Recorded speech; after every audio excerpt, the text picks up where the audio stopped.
Well, as you can see, it's nighttime, and I found out something else that was really interesting about King Charles' coronation, and you're going to be interested in hearing this. And this was posted by Breitbart.com, and it's titled "Left-Separatist Scottish Politicians Plot Sabotage of King's Coronation." A number of senior left-wing Scottish politicians are plotting to undermine the forthcoming coronation ceremony of King Charles III.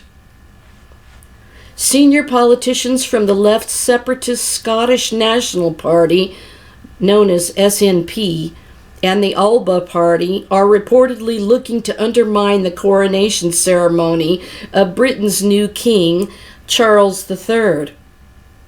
The plot revolves around the coronation stone used during the crowning of a new British monarch, and the legendary item having an extremely disputed and contentious history involving conflict between England and Scotland. Known by many names, such as the Stone of Scone and the LEFT-SEPARATIST'S, meaning Stone of Destiny in Gaelic, the legendary stone has played a major role in the legitimization of Gaelic and Scottish kings until it was stolen by the English in the late 13th century. The item has since been regularly used in the coronation of English and later British kings, though an agreement was reached in 1996 that the stone is to be kept in Scotland while not in use by the royal family. As I said in my last video, Queen Elizabeth II had the stone paraded to Edinburgh Castle, where the Scottish crown jewels are placed, and it was a big fanfare. I believe they shot off cannons and had a big parade where they returned the stone to Scotland until the time of the next coronation that would take place in England, where they would come get it and put it in the chair at the coronation ceremony, the throne chair, that is.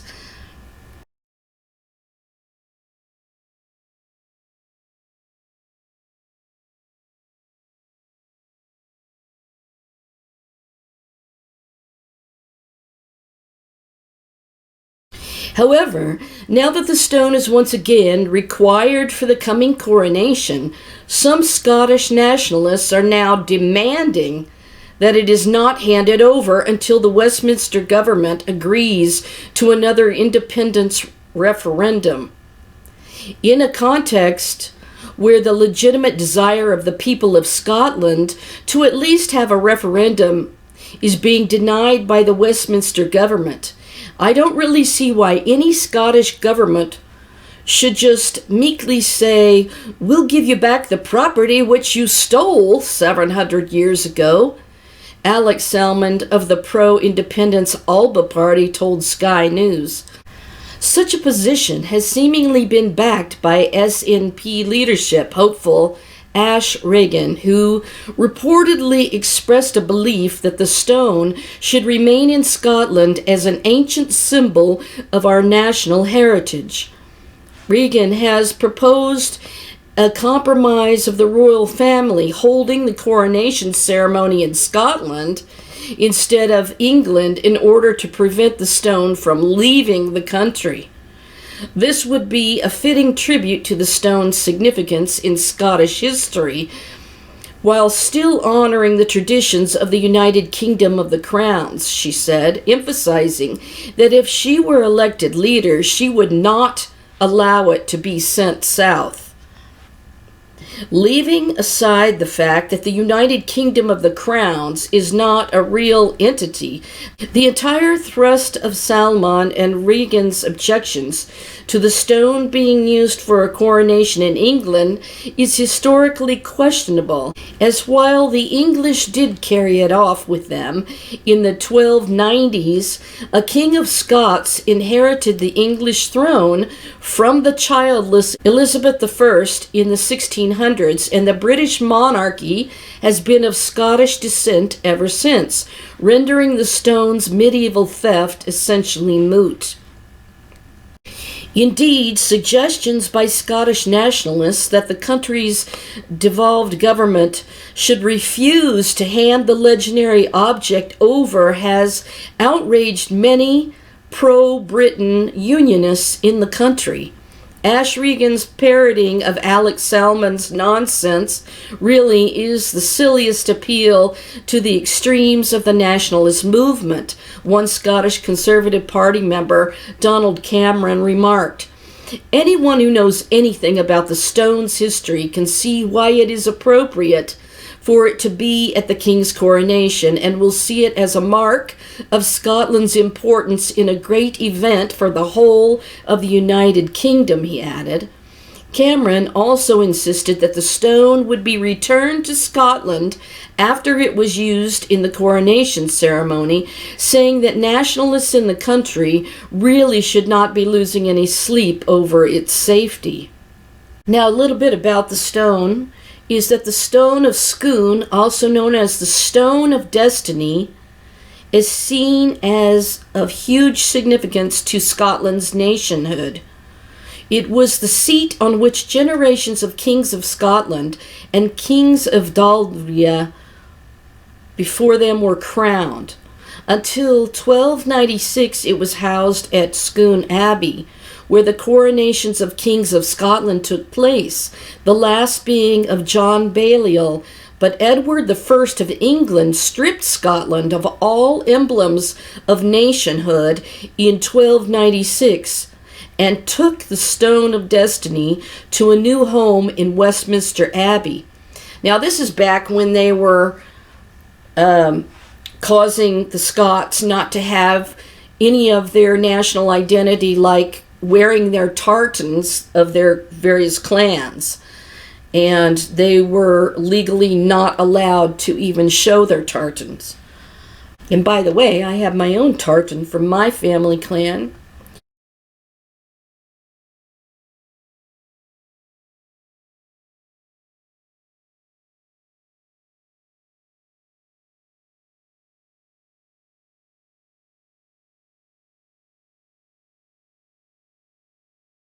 For the next 700 years, it was to be housed in a specially built coronation chair on which the kings and queens of England, then of Britain, were crowned. The legend of the Stone of Destiny goes back to the foundation myth of Scotland. In about 1400 BC, an Egyptian pharaoh had a daughter named Scota.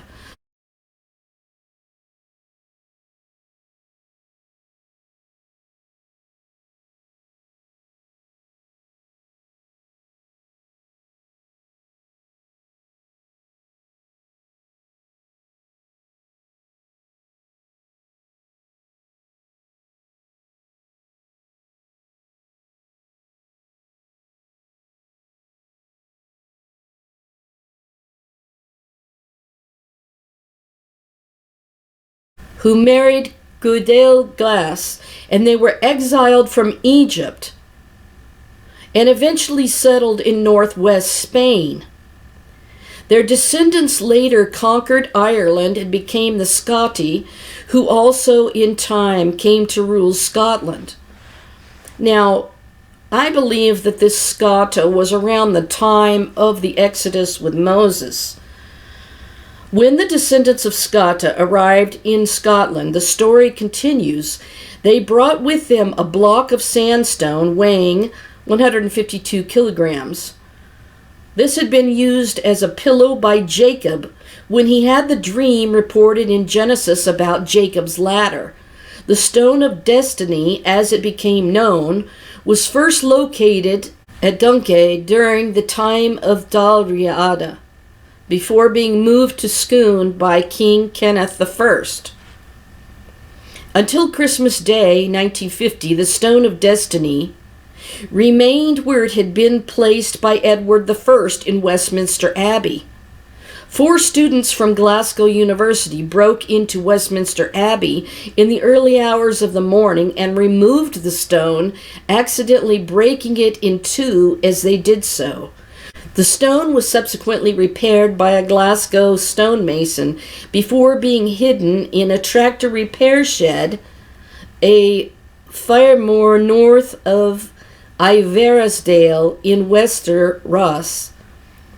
But it was becoming clear that public opinion in Scotland was not as overwhelmingly in favor of the removal of the Stone of Destiny as the students had hoped. So on April 11th, 1951, the Stone of Destiny was left covered in a saltire at the altar in the ruins of Arbroath Abbey. It was returned to a repaired coronation chair in good time for the coronation of Queen Elizabeth II in 1953.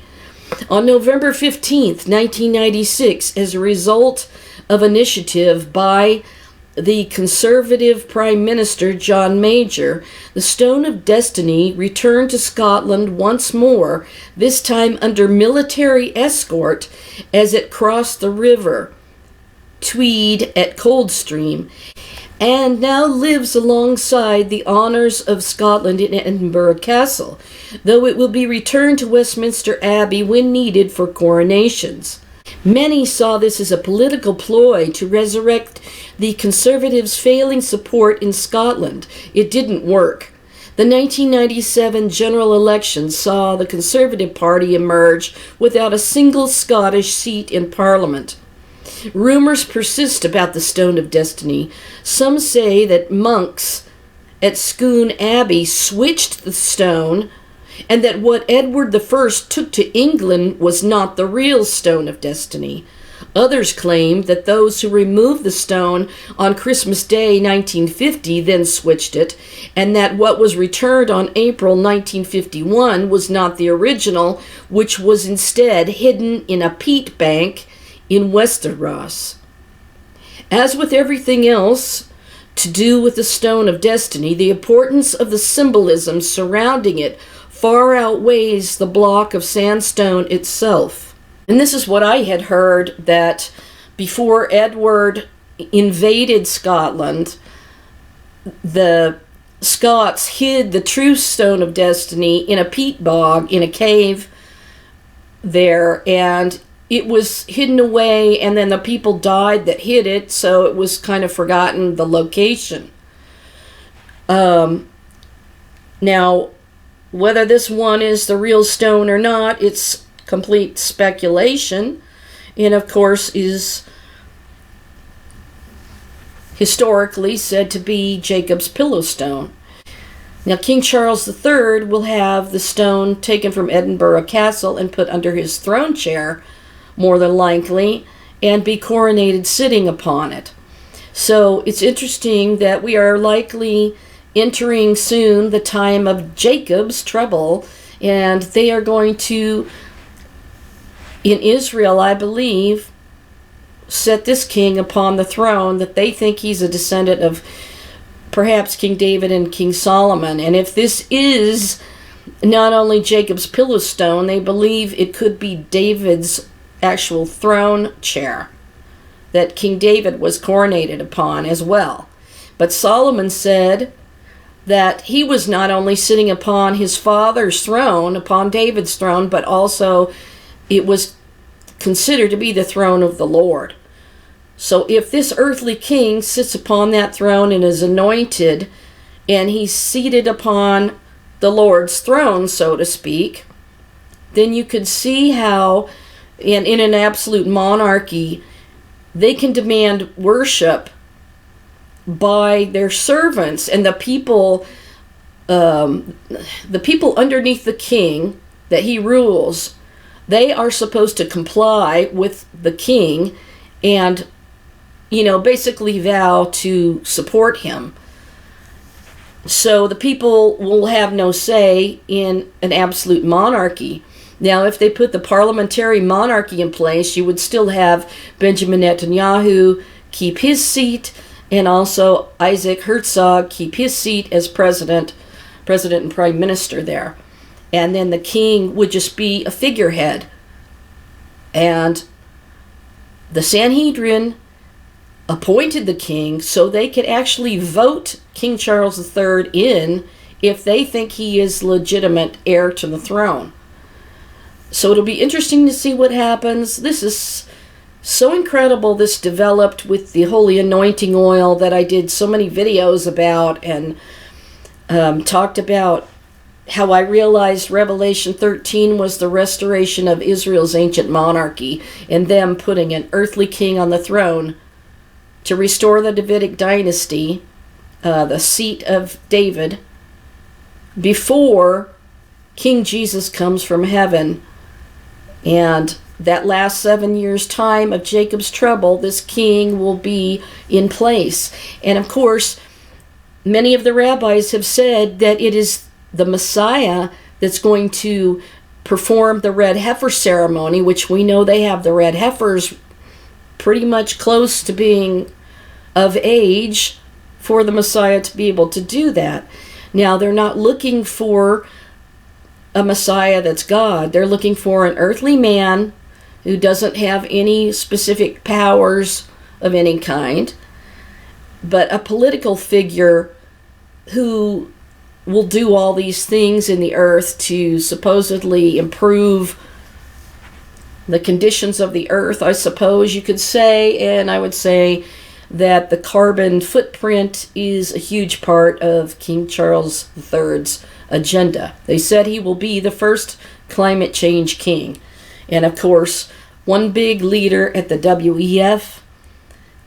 And when he takes that seat at the coronation ceremony and is anointed with the holy oil of the coronation, that's when the king receives the power and authority as king.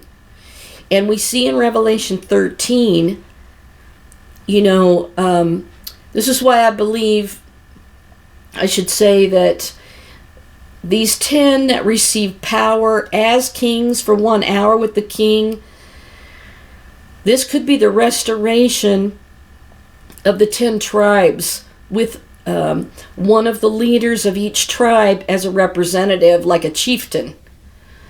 Now, it's really interesting that Benjamin Netanyahu has been recently stating things about that he allowed the big, I don't know how to say this, pharmacia company, starting with a P, to come in, and he said that his country would be a great place, the best place to do experimentation, quote unquote. Now, that's a quote from Benjamin Netanyahu, not from me. So what they basically did was experiment on their own people, basically. So when they put the king in place, the king can do as he pleases, can make laws and do whatever. And since they're diminishing the democracy and the Supreme Court to set up the world Supreme Court with the Sanhedrin at the helm, they'll have the king as the world leader, they will have the Sanhedrin as the Supreme World Court, and they will have the combined religions in apostasy, worshiping all these different gods and coming there to Jerusalem and having the 70 representatives of 70 nations. Mystery, Babylon the Great, the mother of harlots. The one who played the scarlet harlot against God was his own people. And this is going to happen. Jerusalem and its people and its ancient monarchy played the scarlet harlot. And so all of this is going to play out, and then the King of Kings is going to come down and destroy all of the kingdoms of this earth are going to be annihilated, and he is going to set up his kingdom and rule forever. Like, subscribe, and share. And please don't forget to support my channel, because I really could use your support. And God bless you. I'll talk to you later.